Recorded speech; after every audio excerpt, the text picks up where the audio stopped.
Hello and welcome to the Bite-Sized Resources at the Greek Theatre at Warwick.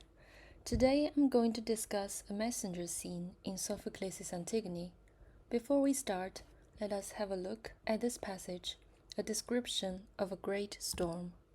It says, "And then suddenly a whirlwind from the ground raised up a storm, a trouble in the sky, and filled the plain, tormenting all the foliage of the woods that covered the ground there.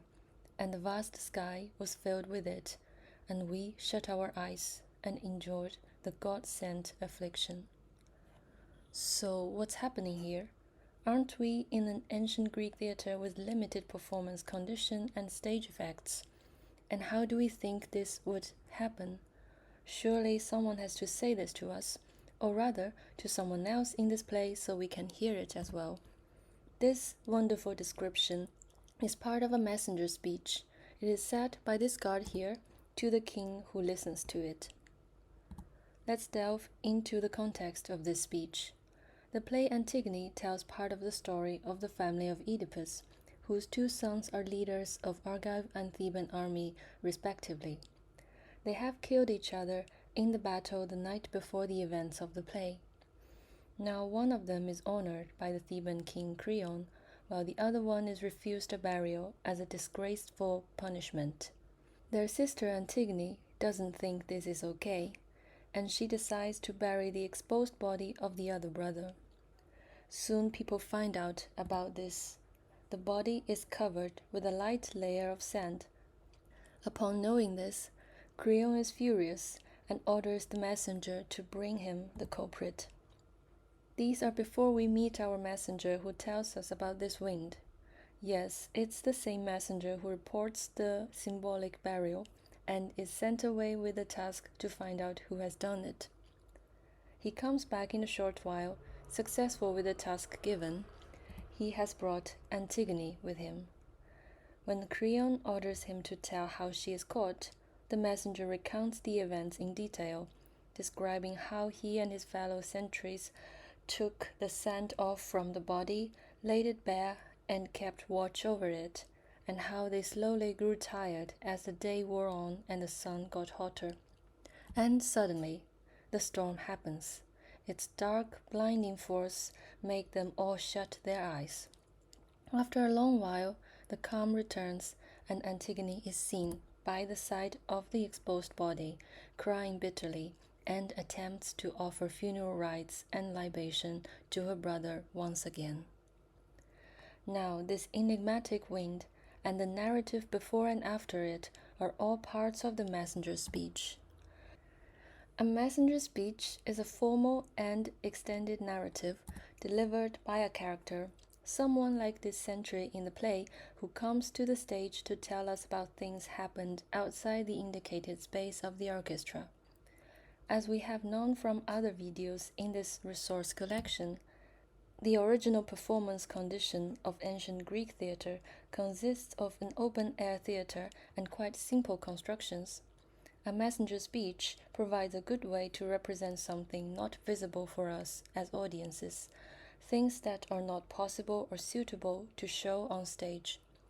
Such scenes could include, for example, large-scale battle scenes or really horrible sights such as murder, poisoning, for example, Heracles being consumed in flame in the Trachiniae, or they could be something as spectacular as this wind, so we can imagine these unusual phenomena through the power of words.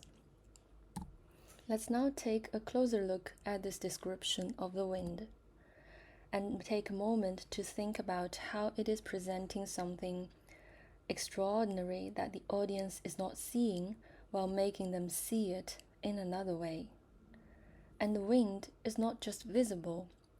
The description actually makes you feel it in different senses. Surely it describes the visual aspects of the wind. It's a whirlwind, it strikes suddenly, a frightening sight. When it takes the leaves and sand to fly with it in the air, it must be a powerful movement and darkens the whole surrounding world. But there is also bodily feeling.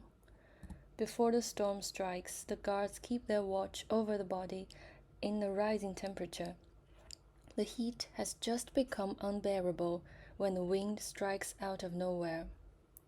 What else?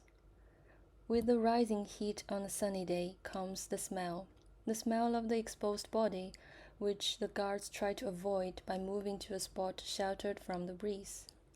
And while all this happens, there are sounds. The guards reminding each other to stay awake, the sound that comes with the whirlwind, and afterwards, the messenger gives us the interesting description that Antigone's bitter cry is like that of a mother bird whose nest is robbed of the young. With all these vivid descriptions of and around this enigmatic wind, the messenger's speech does not only bring the scene in front of the audience, but encourages them to imagine it in all senses. Another question arises. Would everyone imagine the wind in the same way? Not necessarily.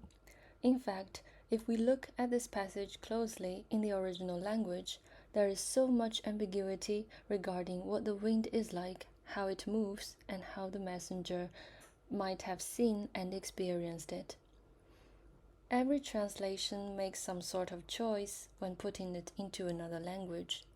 Here, for example, the English uses different terms to translate this dynamic picture, and what is translated as storm is a particularly difficult word, and many scholars don't agree on what it actually is. Mark Griffith thinks it's a pillar of dust in his commentary of the play, while Jeff's translation simply puts it as storm, like our text. Is it simply a wind, or does it take something with it? Robert Vagos supplies the detail and calls it a dust storm. And while our translation here says the storm is a trouble in the sky, some people would emphasize more at the sense that it is rising up towards the sky.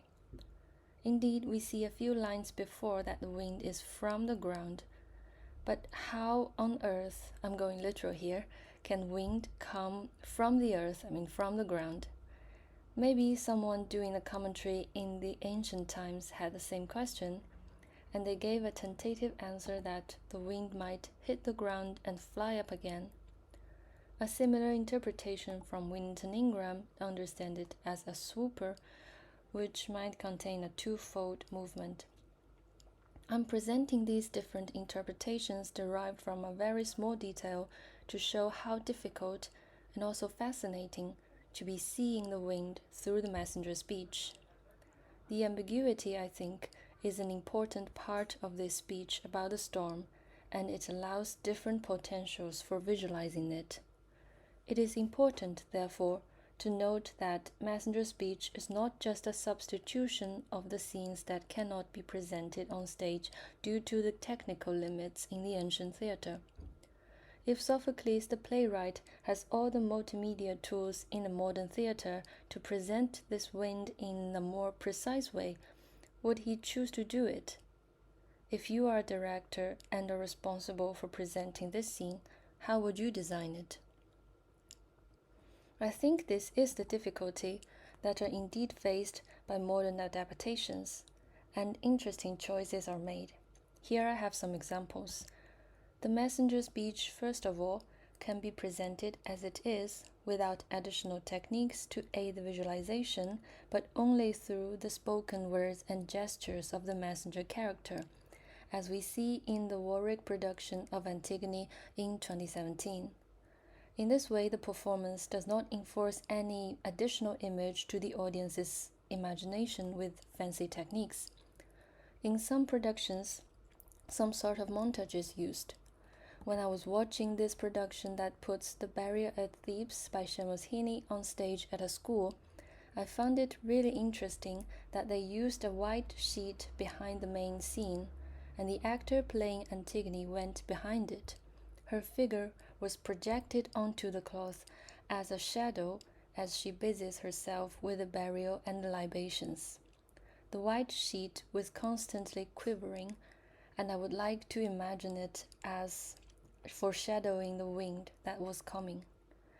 And this year, a new production of Antigone was staged at the ancient theater of Epidaurus.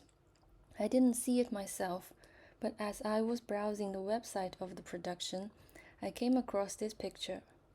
Is it the wind in the messenger's speech, rising up from the ground and holding all the guards in awe? The use of advanced theatrical techniques with a playing of light, shadow, and maybe the smoke representing the dust must be a breathtaking moment in the performance. I can't say which one is the best. The choice is yours. But I would also love to remind you here that it is the vivid yet very ambiguous description in the messenger speech of the play written more than 2,000 years ago that gives us so much potential for imagination. I hope this video has presented an example that helps to understand the messenger speech in the ancient Greek theater. Thank you, and see you in the next video where we will be confronting the same storm but from a different angle.